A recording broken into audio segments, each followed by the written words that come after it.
mémoire sur lui, mais on devrait davantage travailler sur sa vie, en confiant à des jeunes chercheurs de faire un doctorat ou des doctorats sur lui, parce qu'il était très discret certainement. Et c'est aussi une grande chose à méditer aujourd'hui, car il y a beaucoup de bruit aujourd'hui en politique. Il faut insister sur son patriotisme, il faut insister sur son dévouement, et il faut imiter sa disponibilité à servir la communauté.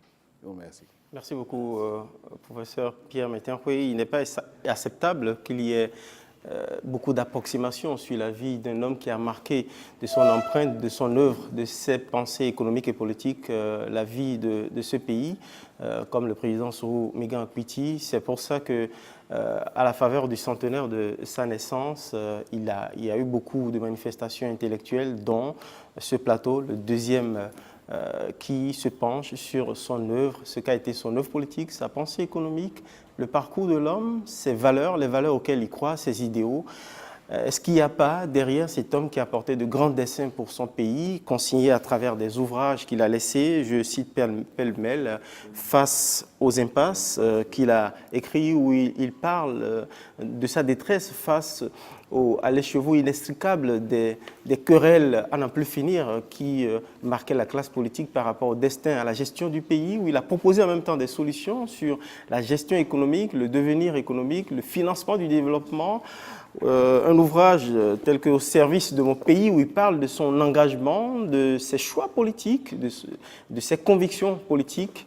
Un autre ouvrage, Telle est la vérité, et puis un autre que je conseille vivement aux générations actuelles, aux étudiants, mais également aux hommes politiques qui ont intérêt, toutes les éminentes personnalités universitaires, mais politiques, ceux qui l'ont connu, sont unanimes là-dessus. Cet homme est un gisement de ressources, de pensée pour le développement. On gagnerait peut-être, sans doute, à aller vers ces ouvrages qu'il a laissés. Il y a un ouvrage également consacré justement à son parcours, ses œuvres, consigné dans les actes du colloque qui a été organisé du 25 au 27 mai 2000 sur cet homme. Alors, pour finir ce plateau, je voudrais laisser comme un honneur un petit mot aux représentants de la mairie de la ville qui accueille son mausolée où installer ce plateau de circonstances. Je suis au rendez-vous de recevoir et je sors pétrifié de tout ce que je viens d'apprendre. Je les disais depuis un certain nombre de temps parce que j'ai reproché fortement à l'ORTB d'avoir fait le devoir de mémoire pour le président Maga, pour le président Zinsou, pour le président Tometia Romandebe, et il n'y avait pas de CD et de support pour Sourou Migan Akpiti.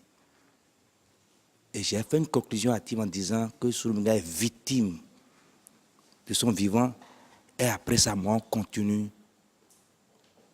ou bien on désire encore le tuer une deuxième fois, le faire disparaître de la mémoire des jeunes que nous sommes. Avec tout ce que j'ai appris aujourd'hui, que je ne savais pas, je l'avoue sincèrement. À mon âge, moi je suis né en 65. J'imagine ceux qui ont moins de 30 ans aujourd'hui. Le président Sourou Migan Akpiti. C'est un prophète. À vous écouter. Et souvent, quand les prophètes ne sont pas compris en leur temps, il avait une perspicacité à nul pareil. C'est tellement, il était au-dessus de tous et les autres. Vous savez, excusez-moi beaucoup, les moins bons que vous, je ne veux pas dire, s'acharnent pour tuer le plus intelligent. Peut-être qu'ils ont arrivé à leur fin, mais le Dahomey a perdu, le Bénin a perdu. Et nous devons recommencer encore, à partir de ce que j'appelle désormais l'apitisme, cette doctrine que nous devons revisiter, s'approprier pour un lendemain meilleur pour le Bénin. J'y crois fermement. C'est ce que je crois. Merci pour ces leçons essentielles exprimées avec beaucoup d'émotion, une forte charge émotionnelle, ça se sent sur votre visage et dans le trémolo de votre voix. Merci pour ce témoignage, vous, représentant de la mairie qui avez tenu à nous rejoindre pour participer à ce débat, ce rendez-vous de sécrétion de nourriture spirituelle essentielle. Merci beaucoup. Et que moi là merci aussi de, je dois puisque vous nous trouver un avez, moyen de les acheter. puisque vous nous avez rejoint en cours d'émission, merci de vous présenter pour que Merci beaucoup, toute merci l'assistance vous beaucoup, connaisse. merci à tout le monde pour cette, vraiment cette correction de l'histoire. Il faut que ce soit diffusé, rediffusé et en CD pour les conseils municipaux, que tout le monde puisse acheter. Merci de vous présenter. Docteur François Aonsou, je suis médecin transfusionniste et je suis actuellement conseiller municipal au niveau de la ville de Porto Novo, président de la commission permanente chargée de la culture, des affaires sociales, de la santé et de l'éducation. Merci beaucoup. Je À vous votre remercie. suite, je voudrais nous inviter, Générations actuelles, à revisiter, ne serait-ce que par devoir de mémoire ou par souci de connaître d'où nous venons, ceux qui ont marqué notre parcours et ce qu'on peut tirer de leurs œuvres.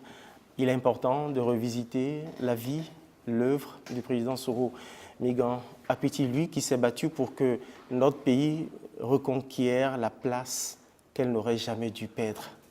Je reprends ces mots. Rien qu'à l'aune de ce combat, sa mémoire mérite d'être revisitée, d'être revivifiée. Merci de nous avoir suivis et que vive le Bénin.